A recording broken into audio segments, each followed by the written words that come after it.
Hoy nos encontramos con la doctora María Silvina Ramos. Ella es cardióloga y especialista en microbiota. Así está bien. Está bien. Bueno, bienvenida al programa. Sí. Y vamos a hablar un poco, María, ¿te dicen María o María Silvina? Silvina, me gusta más. Vamos a hablar un poco, Silvina, de cómo llegaste a la cardiología. Después nos metemos en las últimas técnicas tuyas. ¿Cómo llegaste vos a ser cardióloga? Bueno, Lucía, yo cuando hice la especialidad y cuando elegí la especialidad, primero quería ser neuróloga, porque me parecía muy atrayente el hecho del estudio del cerebro y en ese momento no se estaba desarrollada la neurociencia. Claro.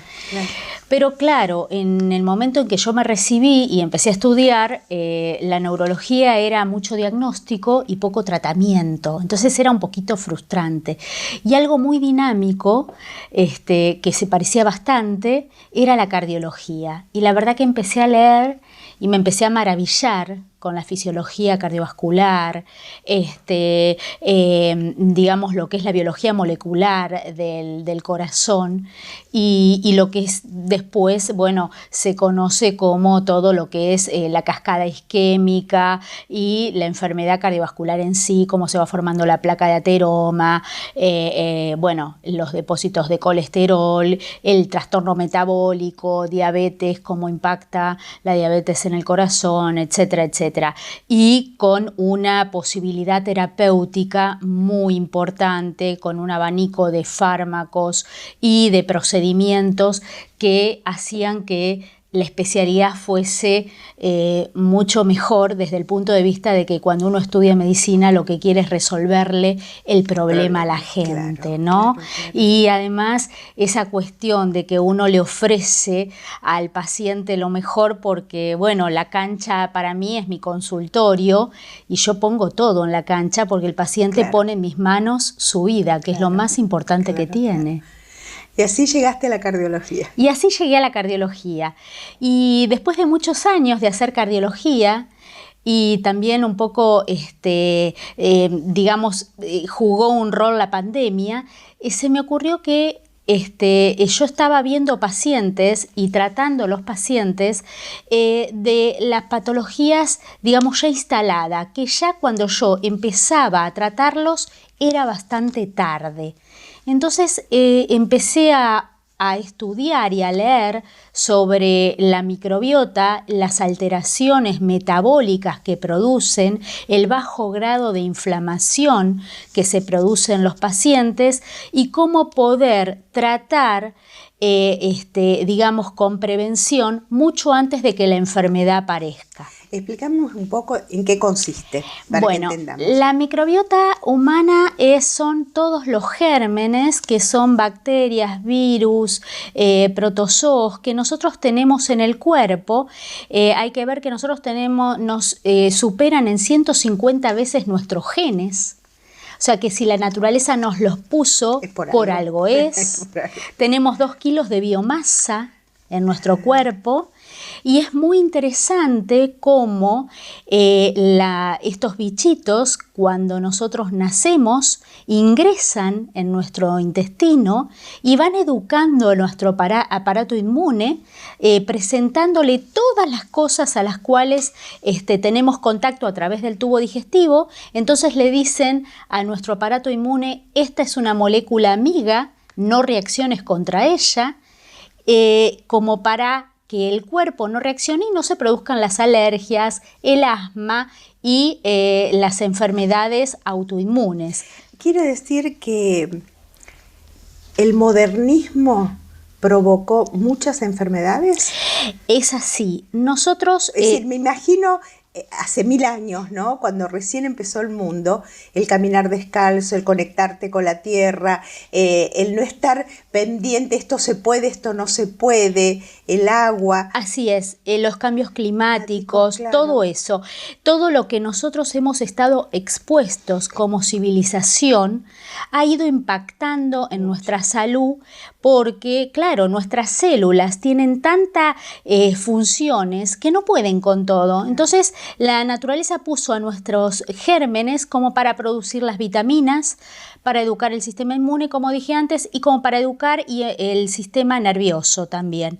Entonces, nosotros tomamos contacto con ellas en el momento que nacemos, se llama, digamos, a cómo se va estableciendo el ensamble de la microbiota.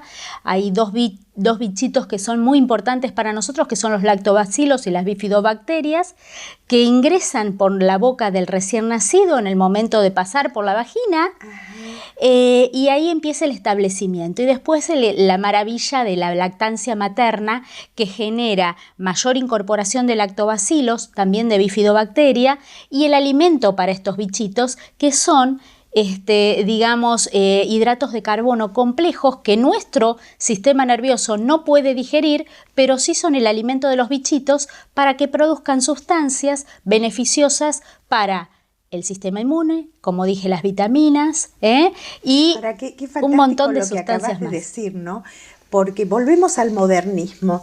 Yo vengo de una época donde el pecho tenías que dar pecho al bebé, no importa cómo. Si tenías llagas en el pecho, el médico te metía el pecho dentro de la boca del bebé y tenías que alimentarlo el tiempo necesario para tener sus defensas. Después hubo una época donde nadie daba de amamantar, nadie. Así es. Y ahora, por suerte, gracias a Dios, las mamás están teniendo un poquito más de conciencia que tienen que tomar leche el bebé. ¿Qué pasa con la leche, cerrando esto que acabas de decir, con la leche en polvo, por ejemplo, o los lácteos que vienen para los bebés que no pueden... Bueno, hoy en día se cuenta con lácteos para bebé y leches maternizadas con el aditivo de probióticos, que son estas bacterias que hacen bien, pero de ninguna manera el establecimiento es exactamente igual. Recordemos que nosotros tenemos leche, las mamás que damos o dimos de mamar, la leche se va adaptando a la edad de nuestro bebé, porque, por ejemplo, cuando uno tiene un bebé prematuro, la mamá va a producir leche para ese bebé prematuro inicialmente más rica en proteínas, porque hay que hacerlo crecer, necesita más estructura. A medida que se va avanzando en la edad de la lactancia, la leche va teniendo más componente graso y las proteínas van quedando estables en su composición. Entonces es muy interesante cómo la producción de la leche materna ayuda al desarrollo del niño, no solamente en cuanto a su microbiota, sino en cuanto a los nutrientes que necesita el niño. Y con respecto a lo que vos decís del ambiente, hay un estudio muy importante, porque esto de la microbiota en realidad es una cuestión de estado. Cuando empezó a estudiarse lo que antes se llamaba la flora intestinal, se pudieron aislar, gracias a la biología molecular y a la ingeniería genética, un montón de bichitos y observar qué función cumplían. Pero claro, esto es muy costoso, entonces los gobiernos europeos y americanos comenzaron a pagar estos estudios. Y se observaron estudios que se hicieron en Nueva York con chiquitos de esa ciudad y chiquitos de una población amerindia, de indios de Venezuela y de la selva, y se observó que la microbiota de los amerindios, como nacían en su mayoría por parto natural, vaginal, digamos, parto normal, recibían leche materna, no estaban expuestos tempranamente a los antibióticos, tenían una microbiota mucho más rica.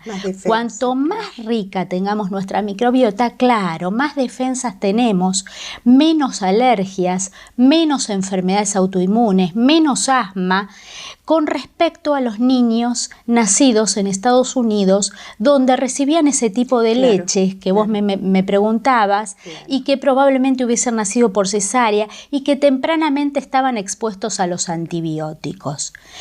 Porque claro, los antibióticos aparecieron en una era de la medicina donde había que solucionar el tema de las enfermedades transmisibles. Sí. Entonces fue un descubrimiento maravilloso para justamente poder solucionar un montón de problemas y bajar la mortalidad de estas afecciones. Pero claro, después se observó que en realidad no solamente mataban las bacterias malas, sino que las buenas, sí. Y entonces ahí nos ponen en problemas. Hablaste recién al principio de cuando comentabas por qué te dedicas tanto a la microbiota.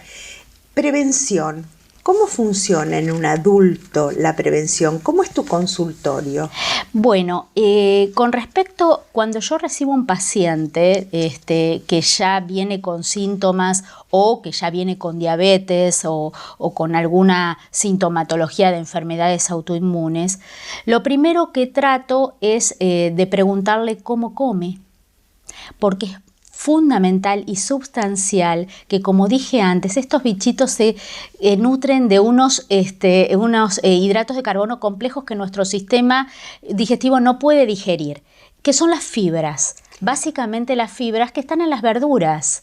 Entonces es muy importante que comamos muchas verduras para poder tener el alimento de estos bichitos. Es muy importante que consumamos puerro, cebolla, ajo, papas en menor grado porque tienen almidón y es un azúcar, pero frutas, porque eso va a ser el alimento de las bacterias. Hay estudios que demuestran que el yogur es un lácteo que es muy bien tolerado, aunque uno no tolere la lactosa porque tiene lactobacilos y streptococos, termófilus que ya desdoblan la lactosa. Entonces la tolerancia es mucho mejor y van sembrando al intestino de probióticos. Lamentablemente en Argentina no contamos aún con probióticos en gran cantidad, hay muy pocos en el mercado como para ayudar. Porque ¿qué ocurre? Cuando nosotros perdemos estos bichitos porque no nos alimentamos adecuadamente, tenemos una dieta muy rica en grasas, muy rica en azúcares, y no comemos verduras, estos bichitos se mueren porque no tienen alimento. Claro. Entonces, estos bichitos también hacen que el intestino produzca moco para que nos haga de barrera. Y en el intestino está el moco y después la célula intestinal. Y la célula intestinal, al no tener moco, no tiene protección y se van abriendo las uniones entre las células. Entonces, el intestino va abriendo su pared y por ahí se ingresan bacterias que son bastante inflamatorias y empieza lo que es la inflamación de bajo grado. De ahí, como el intestino está conectado, hay que ver que el sistema nervioso y el sistema inmune básicamente está en el intestino. El 90% de nuestro sistema inmune está en el intestino. Entonces el sistema inmune que activa el mecanismo de inflamación empieza a producir una inflamación de bajo grado y a punto de partida de esto empieza toda la producción de la oxidación de las células. Claro. Y de ahí todas las enfermedades, por ejemplo la cardiovascular o enfermedades autoinmunes o incluso cáncer. ¿Qué pasa con esta ligazón que tenés entre el intestino, hablabas recién, el corazón o los otros órganos, con las emociones? Porque muchas veces se observa, y seguramente, que ante una emoción fuerte también provoca una inflamación de intestino. Exactamente. Y esto va directamente, es todo. Como que une todo. Exactamente. Los factores que a nosotros afectan la microbiota son la dieta, como dije antes, sí, y el estrés. El estrés, y además de otros, ¿no? Como dije también, la exposición a antibióticos, por eso los antibióticos tienen que ser muy cuidadosos su indicación, pero el estrés es terrible, porque para nosotros como médicos es difícil que el paciente maneje su estrés y más en un momento como el que estamos viviendo, de pandemia, donde, bueno, hay muchas situaciones que se generan mucho miedo. Entonces, el estrés es muy difícil de manejar. Paralelamente a la alimentación, yo indico todas las técnicas de meditación que ayudan, yoga, meditación, ayudan muchísimo. Y, claro, es uno de los factores que generan que también los bichitos buenos se mueran porque aumenta la motilidad intestinal. Y ¿cuál sería la campanita de llamada de atención? Y esto lo hablo no tanto para los grandes, porque los grandes sabemos perfectamente cuando comimos algo que no corresponde o la emoción que nos corresponde, pero ¿cuándo es este aviso en los niños o en los adolescentes? Como papás uno puede mirar y decir, uy, ¿qué está pasando con esta criatura? ¿Qué es lo que tiene que sentir, por ejemplo, para que nos llame la atención a los padres y nosotros digamos, bueno, ojo, está alimentándose mal o tiene un estrés muy grande? Claro, hay estudios que demuestran que lo que es la alergia en los niños pequeñitos, ¿no? Me refiero, porque la microbiota está ensamblada, el tiempo ideal son los 3 primeros años, donde no hay que intervenir con antibiótico. Ahora, si este niño fue intervenido con antibióticos porque no hubo otra manera de solucionar su enfermedad, puede después tener alergias, asma o inclusive diabetes tipo 1, que está relacionado, es una enfermedad autoinmune y está relacionado con la alteración de la microbiota. Y en cuanto a los adolescentes, bueno, lo mismo, el tema de ver que no tengan alergias, el asma, y los adolescentes es más difícil la incorporación de verduras porque a veces comen comida chatarra y demás. Bueno, hay que de a poquito empezar a hablarles sobre la salud y la industria alimenticia que no ayuda tampoco. Que no ayuda y que los atrae con un montón de cosas que además por lo rápido, porque el adolescente por ahí come y termina haciendo sus tareas. Igual hay como una línea de adolescentes ahora que se cuidan mucho. Afortunadamente. ¿No? Por suerte, que no quieren carne, por ejemplo. Yo he visto con mis nietos, no,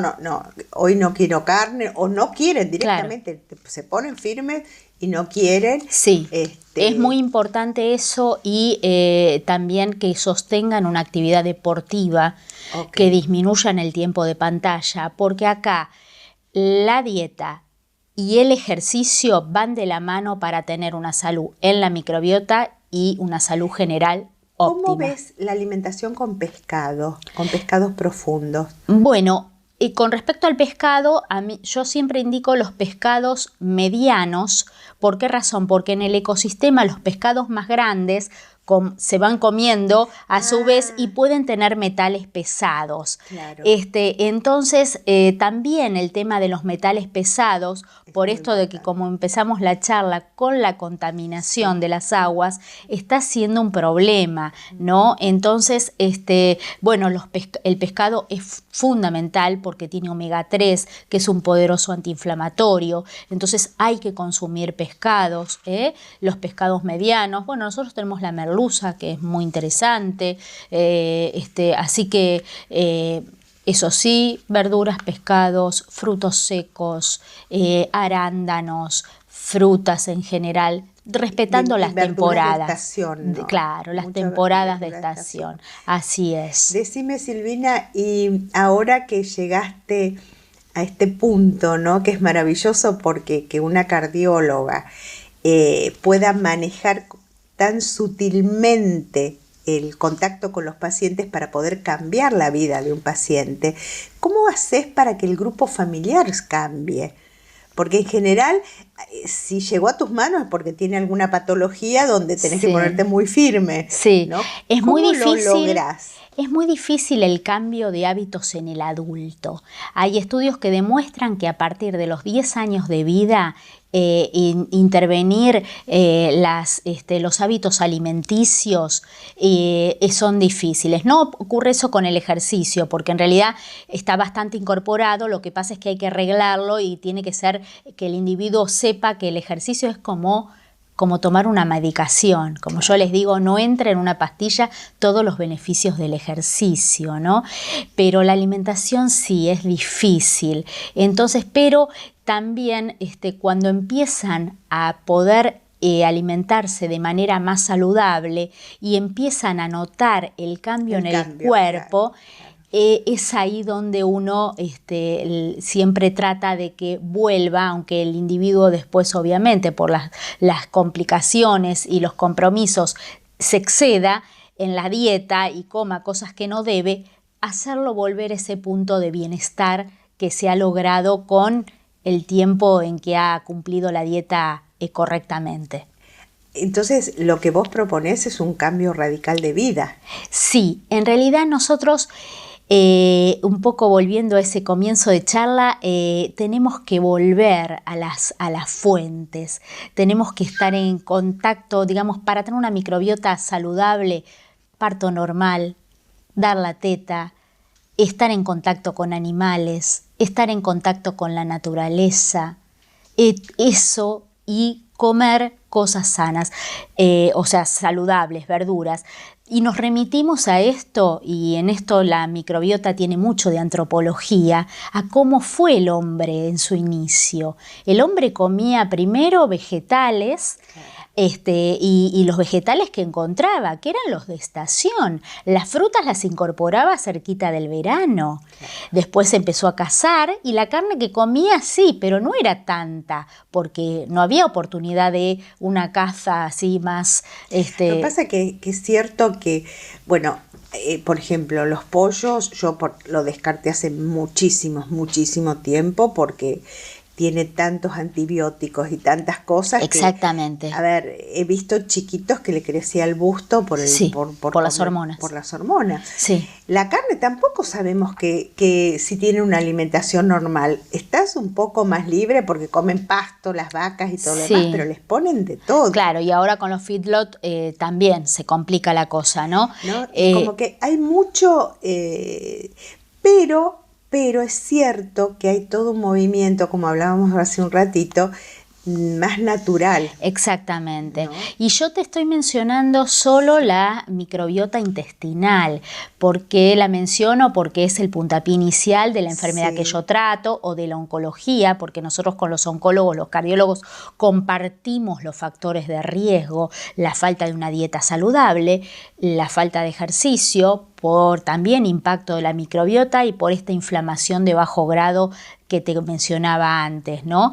Pero no menciono las otras microbiotas, la microbiota oral, ¿no? El estudio de la microbiota abrió un abanico de oportunidades para que... ¿Cómo es la oral? La oral, la de la boca, lo que tenemos en la boca, las bacterias que tenemos en la boca, que están situadas en un montón de ambientes. Tenemos unas bacterias diferentes en la lengua, a las del diente, a las de los carrillos, a la de la mucosa yugal, a la del surco gingival, todo lo que implica la enfermedad periodontal y cómo la enfermedad periodontal se conecta con determinadas enfermedades. Hay una bacteria, por ejemplo, que los pacientes que tienen artritis reumatoidea tienen que controlar que su boca no esté enferma, porque hay una bacteria que está en la boca, se llama Pheromona gingivalis, que puede provocar digamos, recaídas en la artritis reumatoidea. Y decime, en ese caso, ¿cómo se estudia? ¿Es un análisis especial de saliva? Bueno, se va a ser la boca un gran marcador de enfermedades, marcador porque nos vamos a poder estudiarlas, pero eso aún no está desarrollado, pero sí se sabe que los pacientes con enfermedades autoinmunes tienen que tener cuidado con su odontólogo, acudir digamos, a los controles correctamente y evitar la enfermedad periodontal. Así que eso es muy importante para dejar en claro. Qué maravilla cómo la ciencia se va abriendo, ¿no? Tenés este abanico de posibilidades para seguir investigando, exactamente, para no parar. Exactamente. Y además lo que significa el individuo como un todo.